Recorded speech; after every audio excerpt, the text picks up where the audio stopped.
cilantro. If you know me, you know I love cilantro. And one thing that I've learned about peppers is that you can actually overwinter these to come back the next year. Now, I have pretty much been talking about gardening with any and everybody that will listen to me. Hey y'all, welcome back to Toya's Garden Haven. Today we are going to be doing my first of maybe a few seed hauls. I am trying to do a better job of having my seeds already at the house and ready for me to drop whenever it is time next year. So let's go through my first seed haul. So y'all, before we begin, I do want to remind everyone that is new or returning. I am in Missouri, Zone 6B. Currently, we've already had our last frost date. So there's nothing really growing on the outside for me. Everything that I have growing is on the inside. Make sure you stay tuned for updates about what we have growing on the inside of the house. But let's start off with our herbs. So I did get all of these seeds from Amazon, and they are from Serenity Seed. That's hopefully how you pronounce it.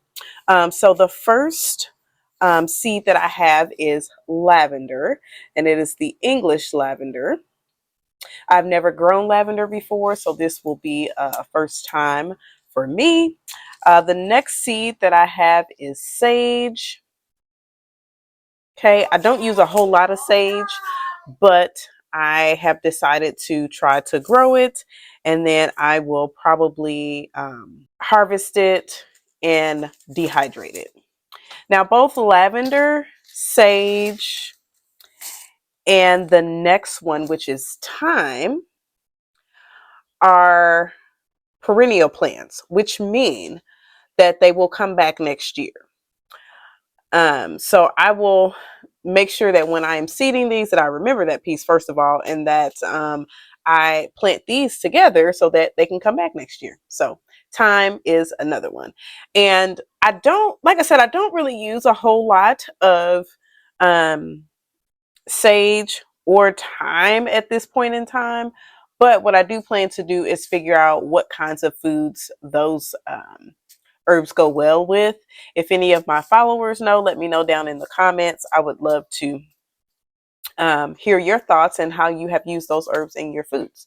So the next one is parsley. And parsley is actually, this version of parsley is biennial, which means that the first year it will grow the roots, the stem, the flowers, and then the next year it will actually grow the actual plant. At least that's what I have read. I may not grow this variety. It just depends. I do have some parsley plants that we can use, so I may not use those seeds. And then the next one is dill. Okay, and dill is an annual plant. I plan to use dill when I make certain kinds of foods, which may include I want to try out making some Greek foods at home. And so I know the tzatziki sauce has dill in it. And so having that in the garden will be a staple. And then also dill is a natural insect repellent as well too. So I am excited to try that out. The next one is oregano. And we actually use quite a bit of oregano in our cooking at home. And this is a perennial plant, which means it will come back next year. Chives is another one that I will try to grow. It is also perennial. Basil is another one. And this is an annual plant, which means I'll have to replant it every year. And we use basil a lot. Cilantro.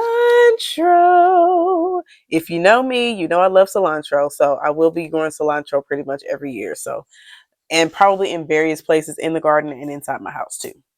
And then we also have Thai basil. Now, I've never had Thai basil. I saw another gardener friend, Kayla, over at Fit Mom Blogs. She's grown Thai basil. So I don't know. We'll see if I want to grow it or not. And that is it for the herbs. Now we're going to go on to the peppers. Yeah, I'm stopping this video here to apologize. I did not do my due diligence and figured out what types of peppers each of these are and whether, they are like hot peppers, sweet peppers. Some of them are obvious, but some of them not so much. So I will put in the description what each of the plants are and what kind of pepper plant that it is, whether it's hot, whether it is sweet, chili, etc. Thank you for watching. I'm actually going to start with the sweet peppers. I'm so excited to be growing so many different varieties of peppers as well, y'all. And one thing that I've learned about peppers is that you can actually overwinter these to come back the next year. And so I didn't know it until after I had started like cutting out all my plants outside. And so this year I'm going to try to overwinter my pepper plants to see if they'll return next year.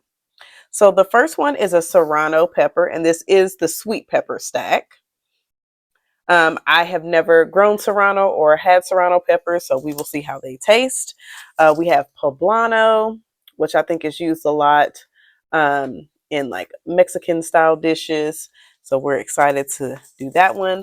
The Cali Wonder, and this is just different versions of bell peppers essentially. We use a lot of bell peppers. Jalapenos. I don't know why this is in the sweet pepper stack, but I guess maybe it's not that spicy. I don't know, but I don't know. It's in the sweet pepper stack for some reason, or maybe it was supposed to be in the spicy pepper stack. But jalapenos, we will definitely be growing those.